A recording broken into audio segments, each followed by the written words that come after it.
So I know the few things that he mentioned, Dr. Mukherjee mentioned, and Pratik also talked about the AI for Good AI in Healthcare initiative that H2O has launched, which is why we have these leaders here today talking to us. So before, I know you're all excited to hear Dr. Gauri. Before long, we'll hear him. Sri, why don't you just come and tell us a little more about the AI in Healthcare initiative that we are doing here?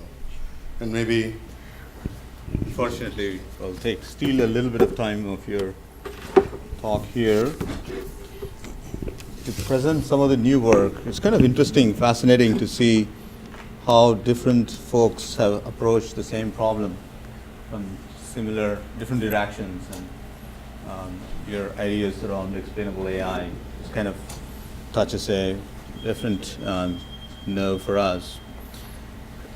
I have not done many presentations without the product demos. We are a product company, as you can see. But I think thank you for coming. How many of you have been here before? Of course. Is this the first? How many of you are from biospace or consider yourself fascinated by biospace? I'm assuming most of us are living beings, so we are all bio at some level. So we must be fascinated about this thing. One of the things, well, we need to get the Wi-Fi to work to make this work. So let me get that going. So the important piece about healthcare and H2O is we think of. We got started because we were kind of fascinated by how the lack of best practices, if you will, right, sort of going straight to the case. Finance, insurance, and healthcare are kind of the key verticals for us.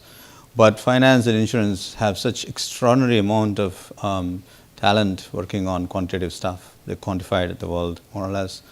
But healthcare is something that needs a lot more focus, and so we're doing health mostly because we think that the best practices from one industry can easily snake into the other side and create wonderful opportunity of discovery.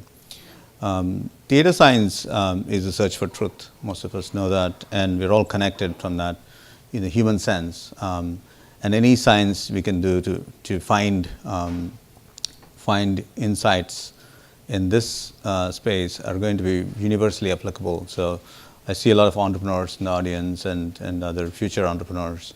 And one of the key pieces we are looking to democratize is democratize health, right? Sort of we've started democratizing AI, and we started building kind of like literally making it very easy to do models. That's what H2O stood for. And very inexpensive to do models. Open source means we got viral adoption. Thanks for all the people who have attended our previous meetups. And the team has put together some really very interesting technology in automatic machine learning, driverless AI, and where you can essentially now get the power of a real data scientist on your fingertips. And so the next obvious step for us is to go up the stack and start enabling more and more. Thank you for, Mr. K. Thank you for go up one level above and start building kind of the vertical practices here. So driverless AI is one of the tools we built there. It's first of a few. This automatic visualization of a diabetes data set. One of the interesting, so you can automatically look for outliers in your data, right? Sort of so if you're a physician, you are today at the mercy of someone who can pull up Tableau and build an autoencoder and run outliers before you can filter and sieve the stuff. That's something you can do pretty quickly without too much work on this tool. The second piece that this does is, which is actually automatic machine learning. And I'm going to pull up a new experiment here, kind of trying to do test and train on diabetes.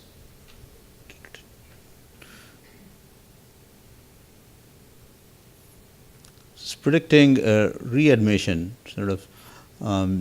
What are the modalities that cause readmission?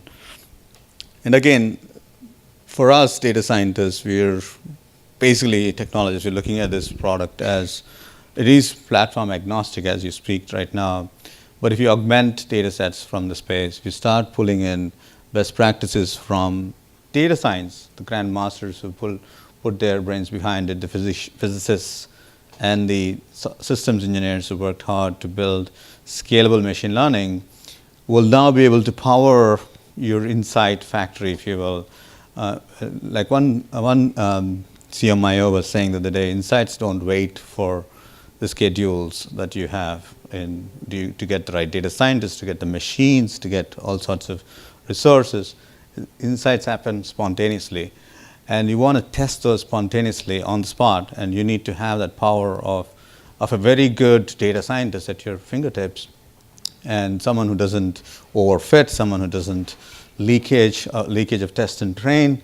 The classic best practices, the top 10 pitfalls talks we've done here in this conference, in this meetup, become part of a tool. And so you essentially end up using a powerful tool to do your research, right?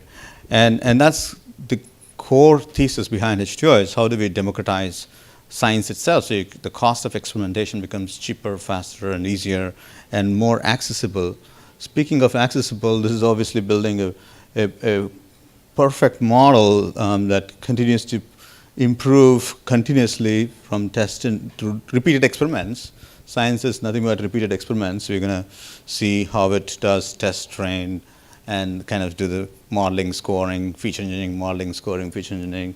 There's lots of webinars on this that you can follow, but it's interesting to kind of see the day in the life of a scientist kind of digitalized in this form.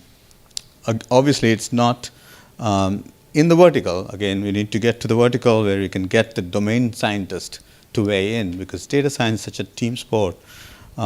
It's very hard to get all the characteristics in one place. So that's where this guy kicks in, and you can actually also do explainable AI. Once you get the experiment done, you can build a machine learning interpretable model, a surrogate model on top of your base model, where you can start explaining to your to the domain scientist, did this make sense?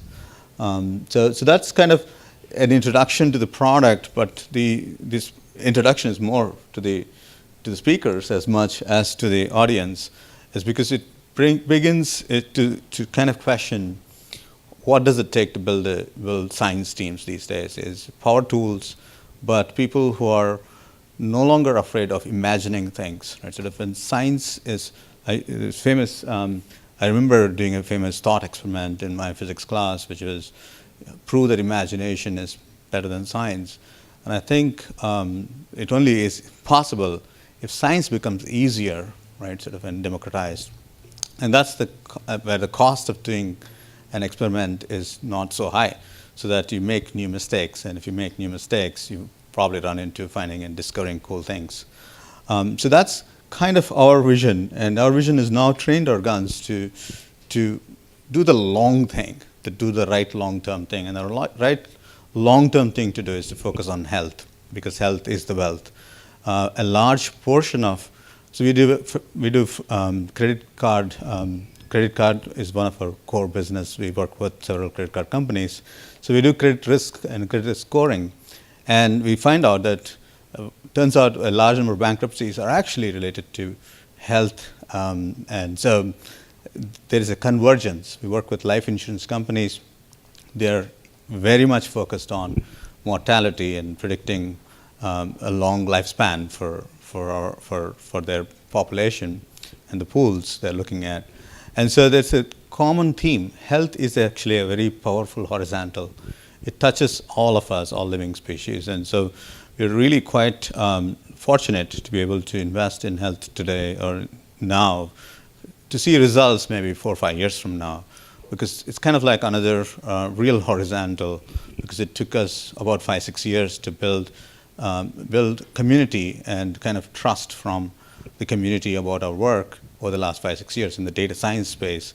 And so I think doing something really long term where we're probably not actually going to make a ton of money in healthcare, because we are thinking about health divided by care, where how can we make very healthy without a lot of care. And I'm sure you'll hear from Dr. Gauri some of the work that he has done as well on that topic.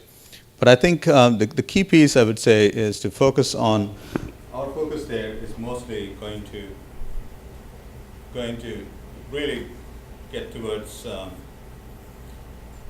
Time's up.